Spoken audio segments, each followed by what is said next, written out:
Bom, nessa aula eu vou falar sobre o diencéfalo, especificamente sobre o subtálamo e o hipotálamo, que são as duas estruturas que não foram faladas na última aula do diencéfalo. Os tópicos que vão ser abordados vão ser uma introdução ao assunto, o hipotálamo, o subtálamo e as aplicações clínicas do assunto.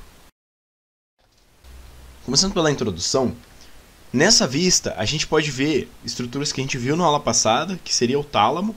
A gente não consegue ver o epitálamo nesse corte coronal, mas dá para ver aqui o que a gente vai ver hoje, que está abaixo do tálamo, que é o hipotálamo, e o núcleo subtalâmico, que ele está apontado aqui para essa estrutura em vermelho.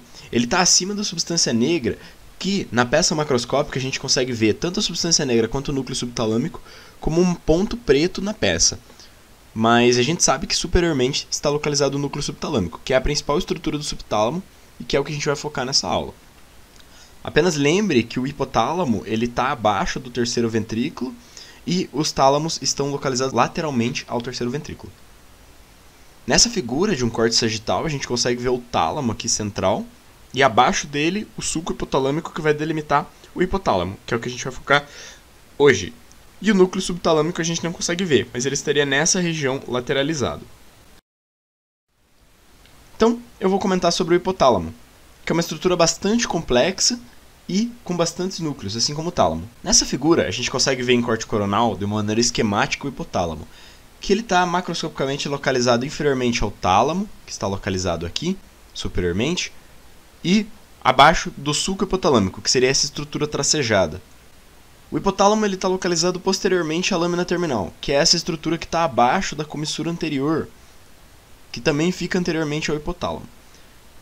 Também a gente consegue ver inferiormente ao hipotálamo o quiasma óptico, a hipófise, com a adenohipófise e a neurohipófise, e os corpos mamilares.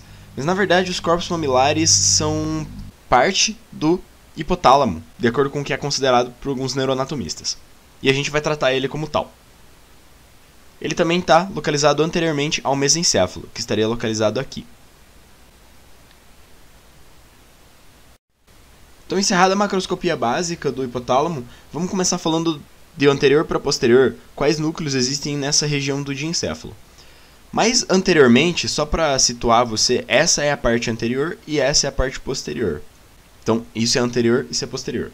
Mais anteriormente, então, nós vamos ter a área pré-óptica. E na área pré-óptica, nós vamos ter o órgão vascular da lâmina terminal, que não dá para ver aqui especificamente, mas ele está localizado na lâmina terminal. O núcleo pré-óptico medial, o núcleo pré-óptico lateral, que ambos estão presentes na área pré-óptica, e o núcleo pré-óptico ventrolateral, que também está localizado na área pré-óptica. Então essa é a estrutura mais anterior do hipotálamo. Então só para comentar sobre os núcleos dessa área, vamos começar falando sobre o órgão vascular da lâmina terminal. Então, como eu disse, ele está localizado na lâmina terminal, mas a gente não pode ver especificamente ele na foto. E a lâmina terminal é o limite anterior do hipotálamo. E é uma região que ela vai ter fibras aferentes do órgão subfornical, de outros núcleos hipotalâmicos e do locus cerúleus. E ela vai ter a função de regular o balanço hídrico. As suas eferências vão até os núcleos supraóptico e para o núcleo pré-óptico mediano.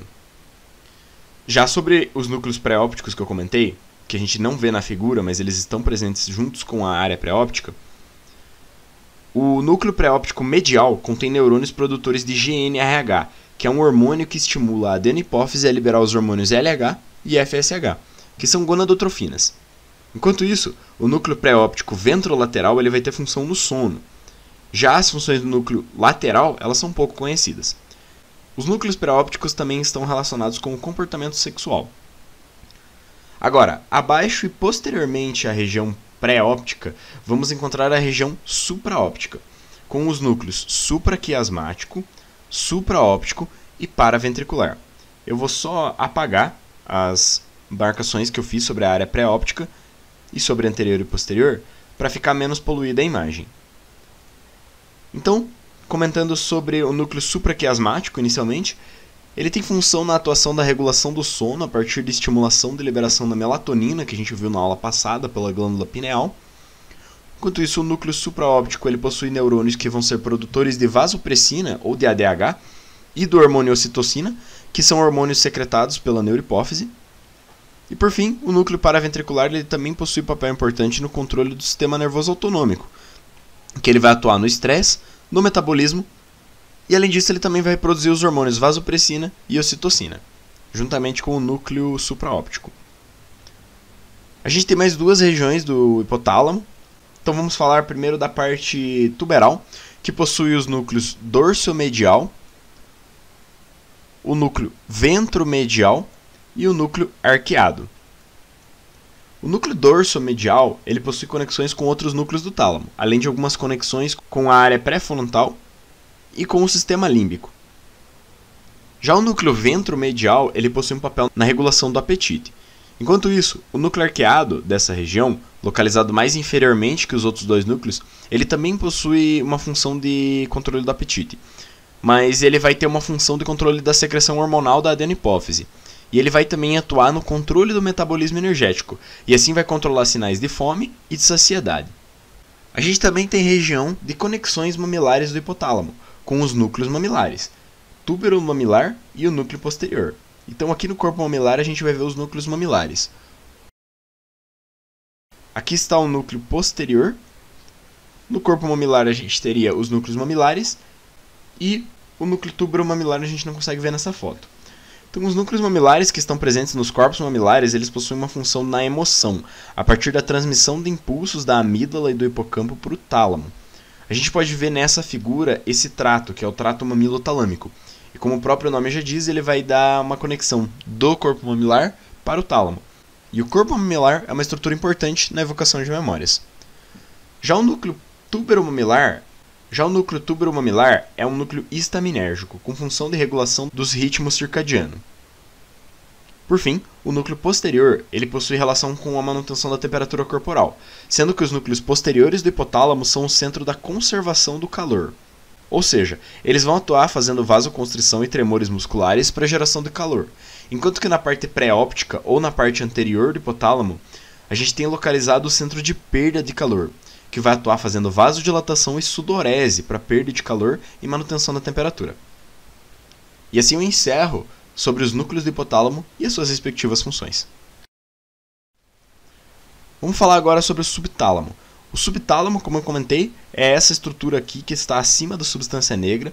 Ele está localizado abaixo do tálamo e medialmente ao globo pálido.